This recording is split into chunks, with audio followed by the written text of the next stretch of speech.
ভাইপো তো এখন মোটামুটি বাড়িতে রাত্রে ঘুমের সময়টুকু বাদ দিলে ওই 11 ঘন্টা 8 ঘন্টা 9 ঘন্টার শিফটে বিভিন্ন এজেন্সিতে জেরা চলছে। এখন প্রত্যেকটি রাজ্যবাসী বলছেন যে এই যে ফলতার জাহাঙ্গীর খান বা কিছু নাটের গুরু তো ভাইপো, ভাইপো কবে ঢুকবে?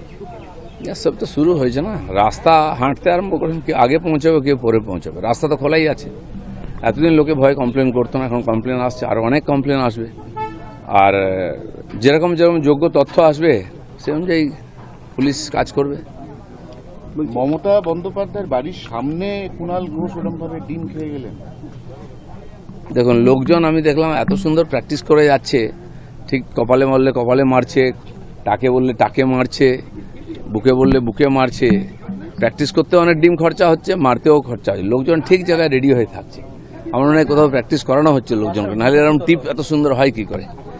কুণাল ঘোষ খাবেন জানতেন, উনি তো বলেই গেছেন আমি যাবই, কিন্তু কাঁচা ডিম খাবেন হয়তো ভাবেননি, সেদ্ধ ডিম হওয়া উচিত ছিল। আরও একজন সাংসদ বিদেশে আছেন, তিনি ডিমের ভয়ে বলছেন গেলেই আমাকে মারলে কেস করবো, সেখান থেকে ধমকি দিচ্ছেন। আবার এসে দেখুন কাঁচা কি পাকা কি হয় আপনার কপালে।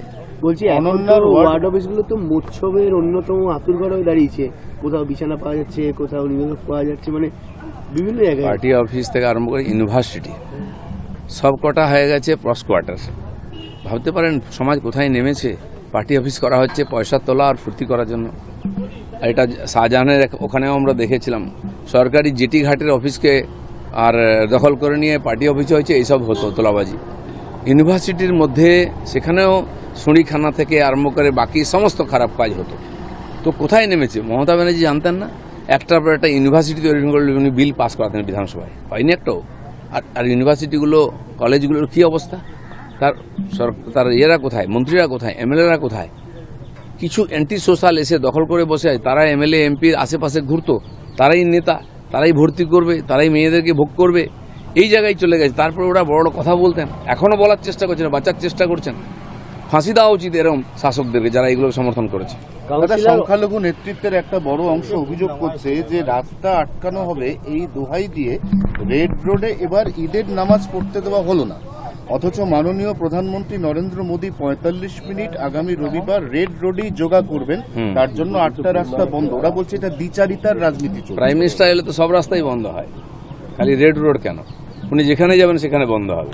তো যেখানে যান চলাচল কম ওখানেই করেছে, ছুটির দিন ওখানে কম লোক যাবে, সেজন্য ওখানেই করেছে, না হলে তো আরো বেশি সমস্যা হতো লোকের। না, প্রশ্নটা ছিল যে নামাজ পড়তে 15 মিনিট লাগে, সেটা দেওয়া হলো না। 15 মিনিটের জন্য কত ঘন্টা আটকানো হতো? আর ওনারা কে? বিকাশ পাল, তাদের জন্য রাস্তা আটকানো হবে? প্রাইম মিনিস্টারের জন্য আটকাবে, চিফ মিনিস্টারের জন্য আটকাবে? এটা ঠিকই আছে, বছরে তো একবার উনি আসছেন, কত বছর পরে আসছেন?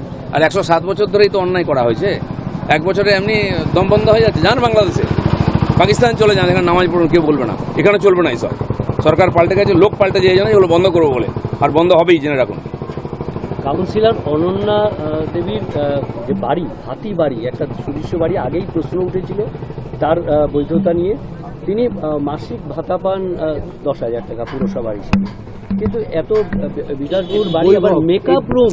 এর আগে আপনারা এমএলএদের দেখেছেন, কাউন্সিলর দেখেছেন, পঞ্চায়েতকে দেখেছেন, 3তলা 4তলা বাড়ি, সুইমিং পুল, বাগান বাড়ি। কোথা থেকে টাকা এসছে? 10,000 টাকায় হয়?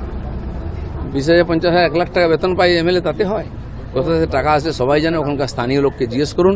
এক একটা লোককে চুষা হয়েছে, দোকান পাট বন্ধ করে দেওয়া হয়েছে, বাড়ি ঘর লুট করা হয়েছে, বাড়ির বউকে নিয়ে যাওয়া হয়েছে। এগুলো দিনের পর দিন চলেছে, আমরা তো জানি, আপনারাও জানতেন, বলেননি, এখন বলছেন পাবলিক যখন মুখ খুলেছে। এরকম বহু ঘটনা আরও বেরোবে, এবং সেই কটা সমাজ বিরোধী যে নেতা হয়ে গেছে সব কটাকে ভেতরে ঢোকাতে হবে। দাদা, শেষ প্রশ্ন হচ্ছে, রক্ষা কবচ হাইকোর্টের পাওয়া গেছে যে অরূপ বিশ্বাস, তাকে গ্রেপ্তার করা হবে না, এখন তার গ্রেপ্তারের প্রয়োজনীয়তা নেই। তাহলে অরূপ বিশ্বাস হাজিরাটা বারবার এড়িয়ে যাচ্ছেন কেন? কাল তো আলটিমেট ডেট। দেখুন, কোর্ট যেখানে হস্তক্ষেপ করেছে কোর্টের কথা অনুযায়ী চলবে। হাজিরা অনেকেই এড়িয়েছিলেন, কে এড়ায়নি? হসপিটালে ভর্তি হয়েছেন কেষ্টমণ্ডল, পার্থ চ্যাটার্জিরা এড়াননি। শেষ পর্যন্ত কি হয়েছে? 2-3 বছর জেলের ভাত খেয়েছেন। এরা হয়তো তার সারা জীবন জেলের ভাত খেতে হবে, পরিস্থিতি তাই পালিয়ে যাচ্ছে। একটা চলে নজিরবিহীনের সুবিধা হয়ে গেল গতকাল যেটা বিগত সরকারের মধ্যে দেখা যেত যে কাউকে বিরোধীদের ডাকা হতো না, গতকাল কলকাতা পুরসভার অনুষ্ঠানে তৃণমূল কাউন্সিলররা প্রত্যেকে উপস্থিত থাকলেন, কারণ তারা এসে বললেন এই সরকার ব্যবধানটা ঘুচিয়ে দিয়েছে। এবং বিগত 35 বছরের ইতিহাসে প্রথমবার মুখ্যমন্ত্রী পুরসভায় পা রেখে সবাইকে একসঙ্গে নিয়ে চলার বার্তা দেন। ওই আর কি, ঠেলায় পড়লে বিড়াল গাছে ওঠে, দেখুন কিরকম হয়। মুখ্যমন্ত্রীকে এগুলোও করতে হচ্ছে, যিনি তার এমএলএ এমপিদের সঙ্গে দেখা করতে হচ্ছে না, এখন কাউন্সিলরদের সঙ্গে বসতে হচ্ছে। উনি গেছেন, কাউন্সিলররা আসেননি, কাউন্সিলরদের তো আছে সেখানে বসার জন্য, উনি কেন গেছেন আজকে? ওনার কি সমস্যা? আমাদের মুখ্যমন্ত্রী সমস্ত জেলার মিটিংয়ে, সমস্ত অ্যাডমিনিস্ট্রেটিভ মিটিংয়ে সমস্ত পার্টির লোকেদের ডাকছেন। মাননীয় প্রধানমন্ত্রী বলেছেন যে সবকা সাথ সবকা বিকাশ, এটা আমরা করব, আর এটা স্বীকারও করেছেন ওনার লোকেরা।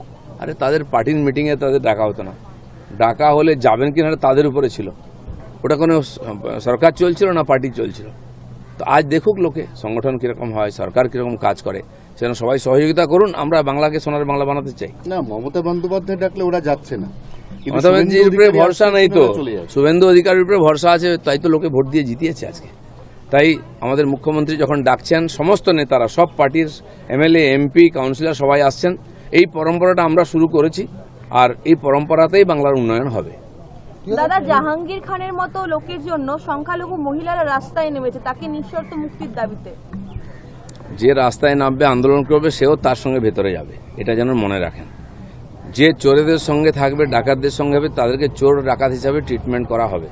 সে যেন হামদর্দি দেখাবেন না। যখন ওখানকার হিন্দুরা দিনের পর অত্যাচারিত হচ্ছিলেন, যখন ভোট দিতে পারছিলেন না, এখনো 5 বছর দোকান বন্ধ আছে আমাদের ছেলেদের, সোনা দানার দোকান খুলতে পারেনি, তখন এরা কোথায় ছিল? এদেরকে এখানে থাকার অধিকার নেই, এদের সব বাংলা